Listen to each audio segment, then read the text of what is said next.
Revive IQ ডাব্লিউবিতে তোমাদের স্বাগত। এবারে ভিডিও তোমরা থাম্বনেল দেখে বুঝতে পেরেছো ডাব্লিউবি যে পিএসসি যে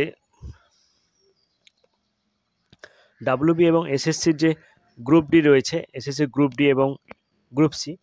তো এবার আমরা গ্রুপ ডি গ্রুপ সির যে জেনারেল নলেজ রয়েছে সেই নলেজ নিয়ে এটা হচ্ছে দ্বিতীয় প্র্যাকটিস সেট কোশ্চেন ক্লাস। এখানে আমরা কারেন্ট অ্যাফেয়ার্স, ইতিহাস, ভূগোল, বিজ্ঞান নিয়ে আমাদের যে এমসিকিউ রয়েছে 50টি। তো চলো আমরা শুরু করি। এখান থেকে তোমাদের যে এমসিকিউ রয়েছে এই এমসিকিউ থেকে তোমরা পরীক্ষায় প্রশ্ন অবশ্যই পাবে। তো এখন থেকে প্রিপারেশন নাও, সামনে যে পরীক্ষা আসতে চলেছে সে আসতে তোমাদের জন্য হেল্প হয়, ওর জন্য এই ভিডিওটি করা। তোমরা ভিডিও লাস্ট পর্যন্ত দেখবে। চলো এবার আমরা শুরু করি। প্রথমে 1 নম্বর রয়েছে, পলাশির যুদ্ধ কবে হয়েছিল? পলাশির যুদ্ধ কবে হয়েছিল? পলাশির যুদ্ধ হয়েছিল 1757 খ্রিস্টাব্দে হয়েছিল পলাশির যুদ্ধ। 2 নম্বর, ভারতীয় জাতীয় কংগ্রেস কবে প্রতিষ্ঠিত হয়? ভারতীয় জাতীয় কংগ্রেস কবে প্রতিষ্ঠিত হয়? এখানে এ বি সি ডি রয়েছে। এখানে ভারতের জাতীয় কংগ্রেস প্রতিষ্ঠিত হয় 1885 খ্রিস্টাব্দে ভারতের জাতীয় কংগ্রেস প্রতিষ্ঠিত হয়। দিল্লির সুলতানদের প্রথম শাসক কে ছিলেন? দিল্লির সুলতানদের প্রথম শাসক কে? দিল্লির সুলতানদের প্রথম শাসক হচ্ছেন কুতুবউদ্দিন আইবক। অপশন দেখো, এখানে অপশন বি রয়েছে, অপশন বি কুতুবউদ্দিন আইবক। এখানে নিচে উত্তর দিয়েই দিয়েছে, কুতুবউদ্দিন আইবক হচ্ছে দিল্লি সুলতানদের প্রথম শাসক।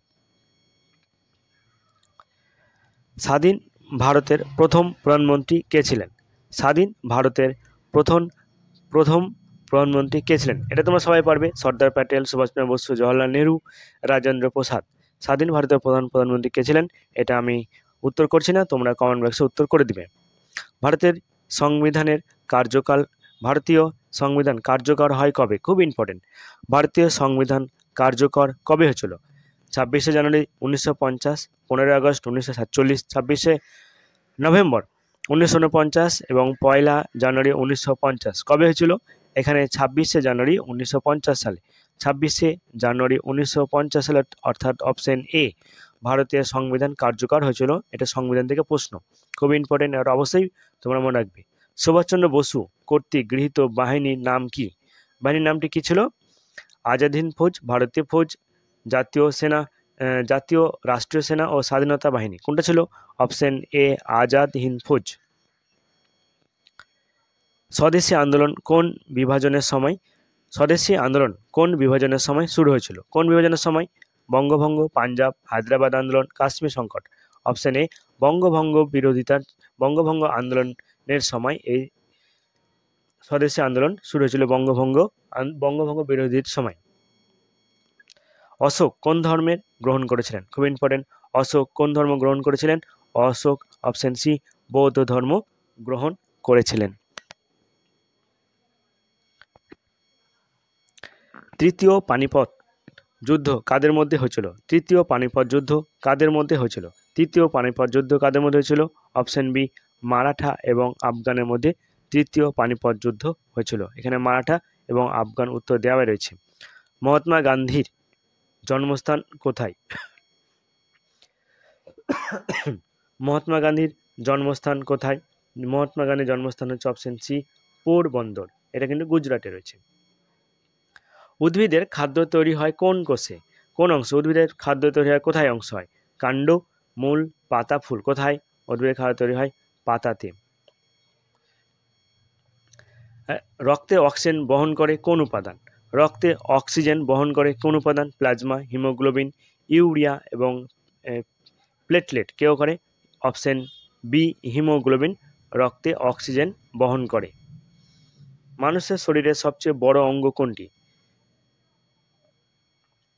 হৃদয়, মস্তিষ্ক, ত্বক এবং যকৃৎ। কোনটি সবথেকে বড় অঙ্গ?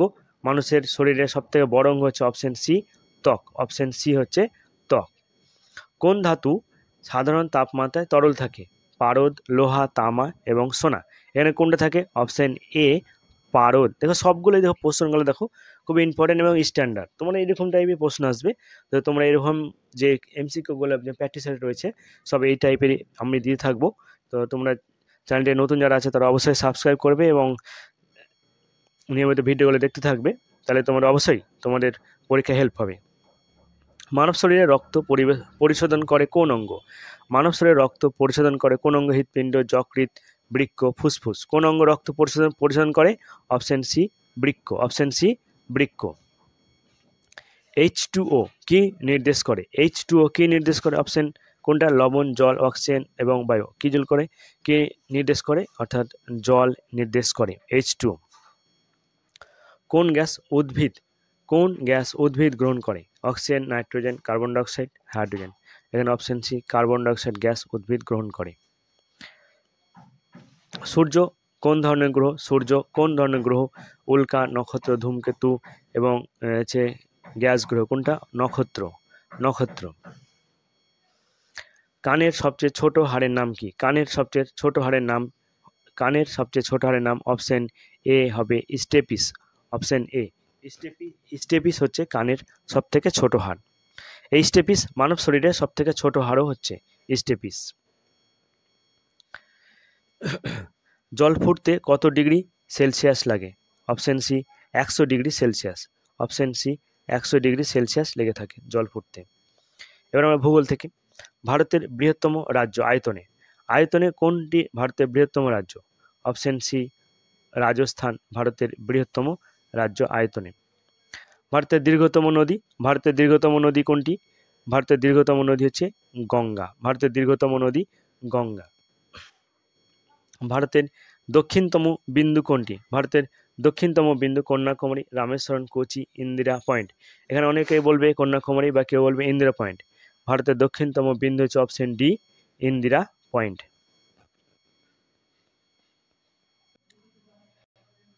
ইন্দিরা পয়েন্ট ভারতের দক্ষিণতম বিন্দু। পিঙ্ক সিটি নামে পরিচিত শহরটি? পিঙ্ক সিটি জয়পুর, উদয়পুর, হায়দ্রাবাদ, কোনটি পিঙ্ক সিটি নামে পরিচিত? অপশন এ হচ্ছে জয়পুর। সুন্দরবন অবস্থিত কোথায়? আসাম, পশ্চিমবঙ্গ, উড়িষ্যা, কেরল। সুন্দরবন অবস্থিত পশ্চিমবঙ্গে। এখানে আরেকটা হতে পারে যে সুন্দরবন কোন দুটি দেশের মধ্যে রয়েছে?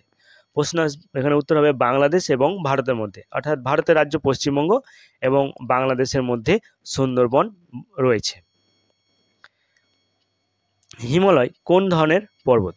হিমালয় কোন ধরনের পর্বত? হিমালয় পর্বত হচ্ছে ভাঁজ পর্বত। হিমালয় পর্বত হচ্ছে ভাঁজ পর্বত। মেঘালয় শব্দের অর্থ কি? মেঘালয় শব্দের অর্থ হচ্ছে মেঘের বাসস্থান। মেঘালয় শব্দের অর্থ হচ্ছে মেঘের বাসস্থান। মেঘালয় শব্দের অর্থ মেঘের বাসস্থান। ভারতের সবচেয়ে উঁচু পর্বতচূড়া কোনটি? ভারতের সবথেকে উঁচু পর্বতচূড়া হচ্ছে কাঞ্চনজঙ্ঘা। যদি বলা হয় পৃথিবীর সবথেকে উঁচু পর্বতশৃঙ্গ, তাহলে হয়ে যাবে মাউন্ট এভারেস্ট। পশ্চিমবঙ্গের বৃহত্তম নদী কোনটি? পশ্চিমবঙ্গের বৃহত্তম নদী হচ্ছে হুগলি নদী। পশ্চিমবঙ্গের বৃহত্তম নদী হচ্ছে হুগলি নদী। ভারতের পশ্চিম সীমান্তে কোন দেশ অবস্থিত? ভারতের পশ্চিম সীমান্তে কোন দেশ অবস্থিত? ভারতের পশ্চিম হচ্ছে পাকিস্তান, অর্থাৎ পাকিস্তান অবস্থিত ভারতের পশ্চিম সীমান্তে। এবার আমাদের দেখো কারেন্ট অ্যাফেয়ার্স রয়েছে, সাম্প্রতিক যে ঘটনাবলী রয়েছে 2024-25 কারেন্ট অ্যাফেয়ার্স সে বিষয় নিয়ে। ভারতের বর্তমানে রাষ্ট্রপতি 2025 অনুযায়ী কে? ভারতের বর্তমান রাষ্ট্রপতি কে রয়েছেন? Option B Draupadi Murmu. 2024 সালে আইসিসি টি-20 বিশ্বকাপ কে জিতেছে? 2024 সালে আইসিসি বিশ্বকাপ টি-20 কে দিয়েছে? উত্তর হবে ভারত। গগনযান মিশন কোন সংস্থা পরিচালনা করেছে? অপশন সি ইসরো, অর্থাৎ ভারতের ইসরো গগনযান মিশনটি পরিচালনা করেছে। লাখপতি দিদি প্রকল্প কোন রাজ্যে চালু হচ্ছে? লাখপতি দিদি প্রকল্প চালু হয়েছে উত্তরাখণ্ডে লাখপতি দিদি চালু হয়েছে। COP 28 শীর্ষ সম্মেলন কোথায় অনুষ্ঠিত হয়ে গেল? অপশন সি দুবাই অনুষ্ঠিত হয়ে থাকে COP 28 শীর্ষ সম্মেলন। ভারতরত্ন 2024 সালে কাকে মরণোত্তর দেওয়া হয়? অপশন বি কর্পূরী ঠাকুরকে মরণোত্তর ভারতরত্ন দেওয়া হয়েছে। G20 সম্মেলন 2023 সালে G20 সম্মেলন 2023 সালে কোথায় হয়েছিল? অপশন এ দিল্লিতে হয়েছিল। ভারতের প্রধানমন্ত্রী 2024 সালের লোকসভায় নির্বাচনের পর কে হন? কে হয়েছিলেন? নরেন্দ্র মোদী। কততম? এরপর হচ্ছে দেশের প্রথম মহিলা মুখ্যমন্ত্রী কে? শিলা দীক্ষিত, Mamata Banerjee, Anna Chandi, Sunil Kumar. Anna Chandi. Indian navy day পালন করা হয় কবে? Option C 4 December Indian navy day পালন করা হয়। নিচের কোনটি ভারতের সংবিধানের মূল বৈশিষ্ট্য নয়? ভারতীয় সংবিধানের মূল বৈশিষ্ট্য ধর্মনিরপেক্ষ অবশ্যই রয়েছে, ধর্মনিরপেক্ষ। ভারতীয় সংবিধানের মূল বৈশিষ্ট্য ধর্মনিরপেক্ষ। প্রজাতন্ত্র রয়েছে অবশ্যই এবং মৌলিক অধিকার রয়েছে। তাহলে কোনটি নেই? রাজতান্ত্রিক শাসন, অর্থাৎ ভারতীয় সংবিধানে রাজতন্ত্র শাসনটি মূল বৈশিষ্ট্য নয়। নীল বিদ্রোহ সংগঠিত হয়েছিল কোথায়? নীল বিদ্রোহ সংগঠিত হয়েছিল পশ্চিমবঙ্গে সংগঠিত হয়েছিল। ডিএনএর পূর্ণ নাম কি? ডিএনএর পূর্ণ নাম হচ্ছে deoxyribonucleic acid. Option B deoxyribonucleic acid হচ্ছে ডিএনএর পূর্ণ নাম।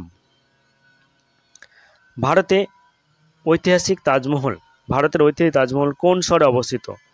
কোন শহরে? অপশন সি আগ্রাতে অবস্থিত। এরপরে প্রশ্ন, বায়ু কোন ধরনের শক্তি? বায়ু কোন ধরনের শক্তি? রাসায়নিক শক্তি, তাপ শক্তি, যান্ত্রিক শক্তি, নবায়নযোগ্য শক্তি। কোন শক্তি? অপশন সি, অপশন ডি নবায়নযোগ্য শক্তি। অ্যাক্ট ইস্ট নীতি কার সঙ্গে সম্পর্কিত? পূর্ব এশিয়ার সঙ্গে সম্পর্কিত অ্যাক্ট ইস্ট। নিচের কোনটি পশ্চিমবঙ্গের জনজাতি নয়? সাঁওতাল, গুড়াও, গারো ও কোড়া। এর মধ্যে গারো হচ্ছে পশ্চিমবঙ্গের জনজাতি নয়। তাহলে সাঁওতাল, তারপরে গুড়াও এবং কোড়া হচ্ছে পশ্চিমবঙ্গের, কিন্তু গারো পশ্চিমবঙ্গের জনজাতি নয়। চন্দ্রযান 3 মিশনে কোন অংশ সফলভাবে অবতরণ করে? কোন অংশ? বিক্রম ল্যান্ডার সফলভাবে অবতরণ করে চন্দ্রযান 3। 7 সিস্টার রাজ্যগুলির সংখ্যা কত? 7 সিস্টার অর্থাৎ 7টি হচ্ছে 7টি রাজ্যকে নিয়ে 7 সিস্টার গঠিত। 7টি রাজ্যকে নিয়ে 7 সিস্টার গঠিত, অর্থাৎ 7টি সংখ্যা। ভারতের প্রথম মহিলা আইএএস অফিসার কে ছিলেন? ভারতের প্রথম মহিলা আইএএস অফিসার আন্না রাজম মালহোত্রা ভারতের প্রথম মহিলা আইএএস ছিলেন। অর্থাৎ যে ডাব্লিউবি এসএসসির যে গ্রুপ সি গ্রুপ ডি রয়েছে, এখানে 50টি এমসিকিউ জেনারেল নলেজের রয়েছিল। এখানে শেষ হলো। তো ভিডিওটি কেমন লাগলো তোমরা অবশ্যই কমেন্টে জানাবে এবং কেমন ধরনের ভিডিও পেতে চাও তোমরা সেটাও জানাবে। ধন্যবাদ।